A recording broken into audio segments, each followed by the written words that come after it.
Assalamualaikum warahmatullahi wabarakatuh. Waalaikumsalam warahmatullahi wabarakatuh.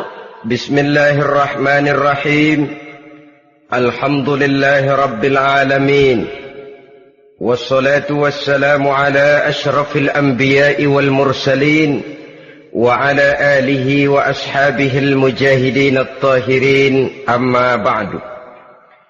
Bersabda Rasulullah sallallahu alaihi wasallam, "Iza sarratka hasanatuka wa sa'atka sayyi'atuka fa anta mu'min." Apabila perbuatanmu yang baik menyebabkan engkau bahagia, apabila perbuatanmu yang baik menyebabkan engkau gembira, dan perbuatanmu yang jahat menyebabkan engkau jadi susah, itulah tanda bahwa di hatimu masih ada iman. Artinya, belum tentu orang yang berbuat baik merasa bahagia dengan kebaikan yang dikerjakannya. Dan tidak selamanya orang yang berbuat jahat sanggup menyesali perbuatan jahatnya. Oleh karenanya, apabila iman masih ada, apabila hati masih hidup, perbuatan yang baik menyebabkan orang gembira, perbuatan yang jahat menyebabkan orang susah dan gelisah hatinya. Ini mengandung pelajaran. Sekali kita berbuat baik, jangan sekali-kali menyesali kebaikan itu. Sebaliknya, satu kali kita melakukan kesalahan, hendaknya selalu menyesalinya. Kadang-kadang dalam kehidupan, karena orang tempat kita berbuat baik itu rupanya membalas air susu dengan air tuba, kita lalu menyesali kebaikan. Lahirlah kata-kata, "Nyesal saya nolong dia." Ibarat pepatah katanya, nolong anjing kejepit. Waktu kejepit setengah mati kita tolongin, begitu selesai dia dari kejepitnya malah kita digigitnya. Saudara hadirin yang saya muliakan, dalam kehidupan sehari-hari barangkali ini kena filsafat yang disebut dorong mobil mogok. Ketika mobil mogok setengah mati kita dorong, begitu mesin hidup ditinggalkannya kita di belakang. Sesungguhnya perbuatan kita yang baik tidak harus disesali. Karena disesali atau tidak, toh perbuatan itu sudah kita lakukan. Dan penyesalan atas segala kebaikan hanya akan mengurangi nilai pahala kebaikan itu sendiri. Berbahagialah apabila berbuat baik, walaupun orang yang kita melakukan kebaikan membalasnya dengan kejahatan. Menyesalah apabila berbuat kesalahan, apabila melakukan dosa, karena itu pertanda nilai iman yang masih hidup dalam jiwa kita. Saudara-saudara kaum muslimin yang berbahagia, jadi sungguh pun pahala dan dosa sesuatu yang abstrak, efeknya jelas dia mendatangkan kebahagiaan atau membawa kepada kegelisahan batin di dalam kehidupan manusia. Orang di zaman materialis kurang terangsang berbuat pahala dan terdorong melakukan dosa. Kenapa? Karena pahala tidak kelihatan, dosa tidak nampak. Kalau pahala kelihatan, barangkali nggak kuat kita mikul pahala. Kalau dosa benjol, umpama tiap bikin dosa palanya benjol, barangkali sudah nggak karu-karuan kepala kita. Baik pahala, baik dosa, sesuatu yang tidak nampak oleh pandangan mata zahir, tapi yang punya efek dalam kehidupan ini. Orang yang banyak pahalanya dengan orang yang banyak dosanya, kalau dia berjalan barangkali sulit kita membedakan. Tapi efeknya dalam kehidupan ini jelas adanya. Sesuatu yang bernama pahala kita perlukan, karena hidup tidak berhenti hingga di sini.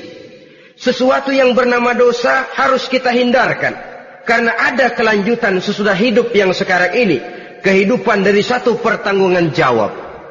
Itu sebabnya Imam Ghazali dalam bahasa yang indah sekali berpesan, "Jaddidis safinah fa innal bahra amiq wa khuziz zad fa innas safara ba'id." Perbarui selalu kapalmu, rawat, jaga baik-baik, dandani kapalmu, fa innal bahra amiq, karena sesungguhnya lautan ini sangat dalam. Satu bahasa yang indah dari tamsil terhadap kehidupan. Perbaiki kapalmu karena lautan ini sangat dalam. Artinya, jaga baik-baik hatimu. Pelihara iman dan keyakinanmu, karena hidup ini bagaikan gelombang lautan. Tempo-tempo air tenang, tempo-tempo ombak menggila dan menggunung. Jaga iman baik-baik karena hidup penuh dengan cobaan dan ujian. Itu maksudnya. Wa khuziz zad fa inna safara ba'id. Dan bawa bekal yang banyak karena perjalanan hidup ini sangat panjang. Perjalanan ini sangat jauh. Kita kalau pergi keluar kota tentu saja membawa bekal.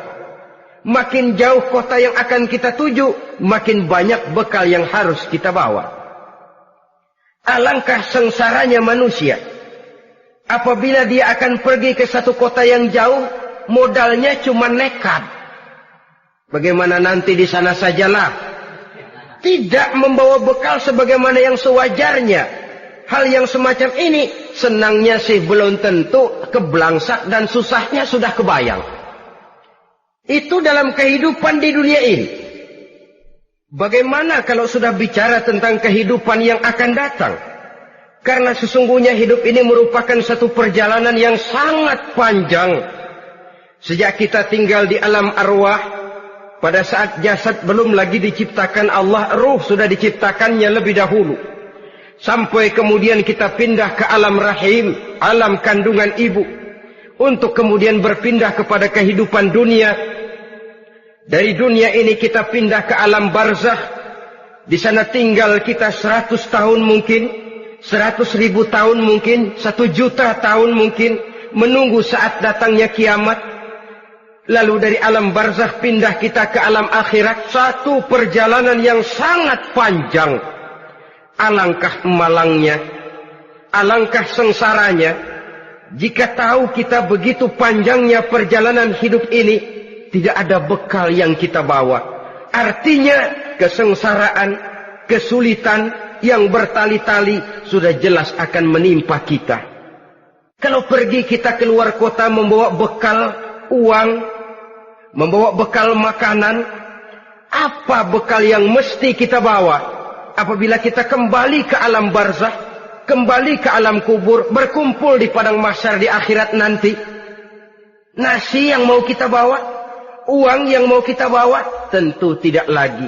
Karena kehidupan materialis selesai di atas liang lahat.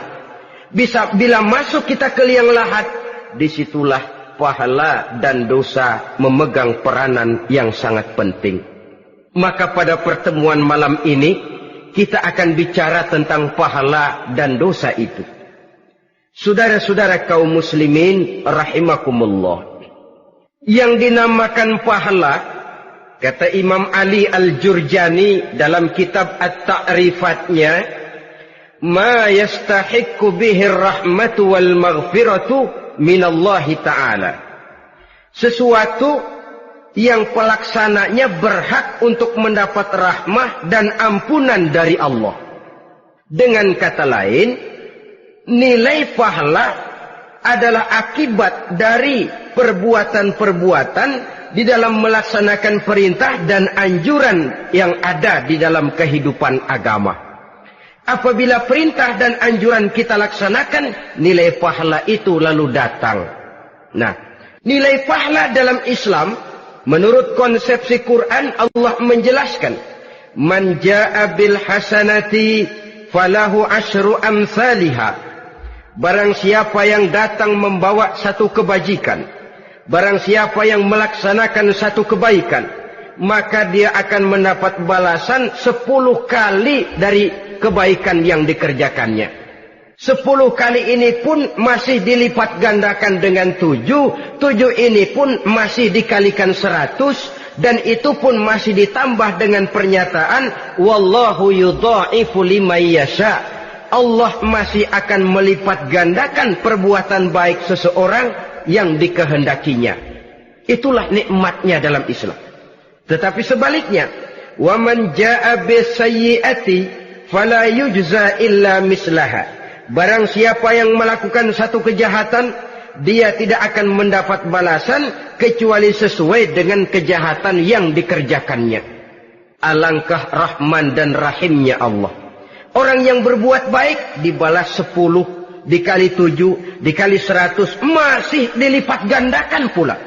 Tapi orang yang berbuat jahat tidak akan mendapat balasan kecuali sesuai dengan kejahatan yang dikerjakannya.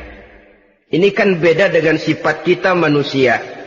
Kita ini kadang-kadang kalau dijitak membalasnya mukul. Tapi kalau orang berbuat baik kepada kita, kita enggan untuk berbuat baik kepada orang tadi. Allah tidak mengajarkan begitu. Satu kebaikan berbalas 10. Satu kejahatan berbalas dengan satu kejahatan. Maha Rahman dan Rahim Allah. Bahkan dalam Islam, niat berbuat baik saja mendapat pahala. Sedangkan niat berbuat jahat belum ditulis merupakan satu dosa sampai kejahatan itu dikerjakan oleh orang yang niat tadi. Umpamanya, saudara niat nanti malam giliran pengajian saya mau hadir di majelis taklim. Pas datang waktu malam hujan turun sangat lebat.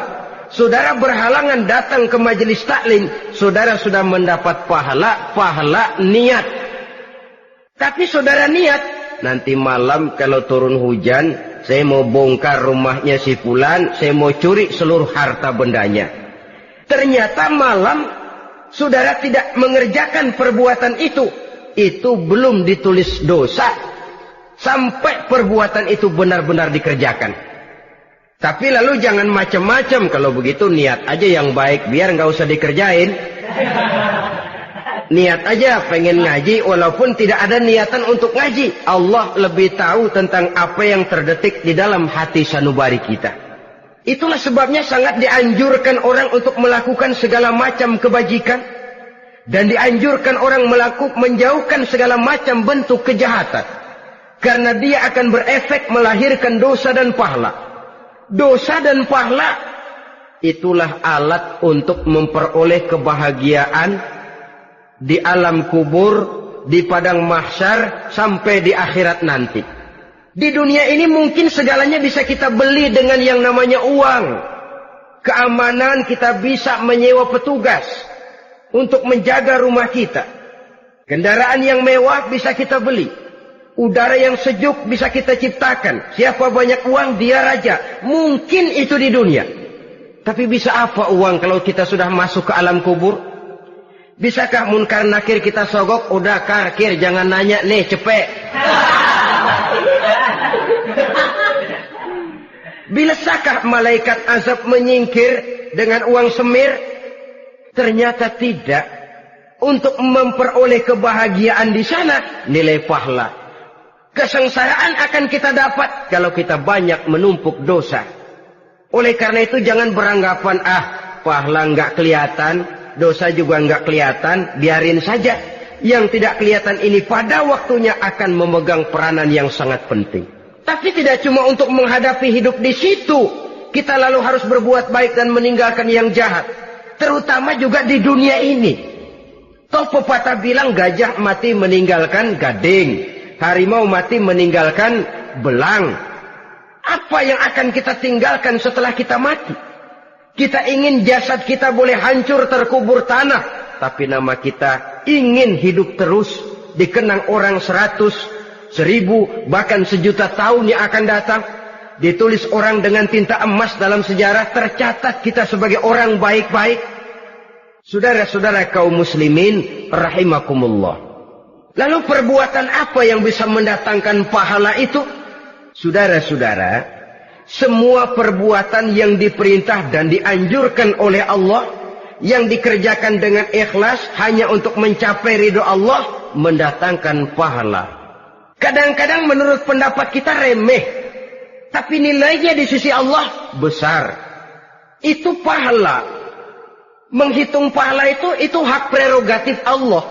Perbuatan yang ringan Allah mau berikan ganjaran yang besar, itu urusan Allah. Misalnya, kata Nabi, la tahkiranna minal ma'rufi syai'an. Jangan kamu menganggap remeh perbuatan baik walaupun kecil. Jangan merasa sulit melakukan perbuatan yang mengandung pahala. Bertemu dengan teman, muka kita cerah, berpahala. menyingkirkan duri di jalanan berpahala, menolong orang yang sesat, memberitahu orang yang bertanya berpahala. Tidak sulit kalau kita mau. Yang diperintah dan dianjurkan oleh agama itu perbuatan yang mengandung nilai-nilai pahala. Masalahnya cuma tinggal mau atau tidak dan dikerjakan dengan ikhlas. Bertemu teman mukanya cerah, pahala. Menyingkirkan duri di jalanan, pahala. Sedekah, pahala. Tidak berupa perbuatan, bisa berupa ucapan. Misalnya bersolawat, pahala. Bertasbih dan bertahmid, pahala. Kata Nabi, kalimatani khafifatani 'alal lisan, saqilatani fil mizan. Ada dua kalimat yang enteng di lidah tapi berat di timbangan akhirat nanti. Apa itu? Subhanallah walhamdulillah. Itu kan amalan yang ringan, perbuatan yang mudah saja, tapi nilainya demikian besar dalam pandangan Allah. Jadi pendeknya, perbuatan yang bernilai pahala adalah perintah dan anjuran agama yang dilaksanakan dengan ikhlas semata-mata untuk mencapai ridho Allah, itu mengandung pahala. Niat dasarnya itu harus karena Allah. Landasannya harus karena ikhlas. Bukan cuma sekedar basa-basi, tidak karena ingin dipuji orang, tidak karena mengharap tanda jasa, tapi ikhlas semata-mata. Dari perbuatan yang paling kecil dan mudah sekali sampai kepada amalan-amalan yang besar dan memerlukan biaya yang besar, seperti melaksanakan ibadah haji, seperti jihad fi sabilillah, membangun masjid, membangun pondok-pondok pesantren, membangun pusat-pusat kesehatan, membangun jalan-jalan umum, termasuk menjaga keamanan. Jangan dikira loh, siskamling umpamanya, menjaga keamanan kampung tidak berpahala. Kalau diniatkan ibadah, menjaga ketenangan warga supaya mereka tekun ibadah, ikhlas karena Allah, itu juga bernilai ibadah. Keluar kita dari rumah, pergi pagi, pulang sore, peras keringat, banting tulang cari nafkah, buat menghidupi anak istri kita. Kalau diniatkan ibadah, melaksanakan kewajiban sebagai kepala rumah tangga, membantu orang tua sebagai anak, itu juga perbuatan-perbuatan yang mengandung pahala. Yang terbaik sesuai dengan bidang kehidupan kita. Ada orang yang dinamakan abid, ahli ibadah, pahala yang paling baik bagi dia, banyak-banyak tahajud, sembahyang malam, wirid, zikir, tasbih. Ada yang dinamakan orang alim, pahala yang paling baik buat orang macam ini, mengajar, menyebarkan ilmu, mendakwahkan Islam. Ada yang disebut wali, pejabat pemerintah, petugas. Amalan pahala yang paling baik buat orang semacam ini, melayani masyarakat, bekerja di bidangnya sesuai dengan profesinya. Saudara hadirin yang saya hormati, jadi dengan demikian, perbuatan-perbuatan yang mengandung nilai-nilai pahala ini bisa perbuatan yang menurut kita kecil namun punya nilai besar. Apalagi perbuatan besar dengan biaya yang besar, tentu makin besar juga pahala yang disediakan oleh Allah Subhanahu wa ta'ala. Oleh karenanya, kalau kita bercermin dari ayat Quran, hidup ini kesempatan untuk berbuat baik. Huwallazi khalaqal mauta wal hayata liyabluwakum ayyukum ahsanu amala. Dialah Allah, Tuhan yang telah memberikan hidup dan mati kepadamu untuk menguji kamu, siapa di antara kamu yang paling baik amal perbuatannya. Jadi tidak saya rinci, tapi cukuplah satu penjelasan global. Perbuatan yang berpahala adalah perbuatan melaksanakan perintah Allah atau anjuran Allah dengan dasar ikhlas, dengan tujuan untuk mencapai ridho Allah semata-mata. Lalu apa perbuatan yang mengakibatkan dosa itu? Saudara-saudara, dosa lahir akibat melakukan larangan Allah atau mengerjakan yang dicelaknya. Nah, para ulama ada yang membagi dosa itu menjadi dua bagian. Ada dosa-dosa kecil, ada dosa-dosa besar. Tetapi sebenarnya ditinjau dari segi hakikatnya, kalau sudah melakukan satu kesalahan yang mengakibatkan dosa, jangan dilihat besar dan kecilnya, tapi kepada siapa dosa itu kita kerjakan. Sebab kalau dosa kita anggap satu yang kecil, orang akan terangsang untuk mengerjakan yang kecil-kecil saja. Sehingga dengan demikian, yang kecil pun akan menjadi besar kalau ditumpuk-tumpuk. Sedangkan yang besar bisa saja menjadi kecil kalau selalu diiringi dengan permohonan ampun kepada Allah. Itu sebabnya para ulama sufi, orang-orang tasawuf mengatakan, la saghair ma'al istimrar, wala kabair ma'al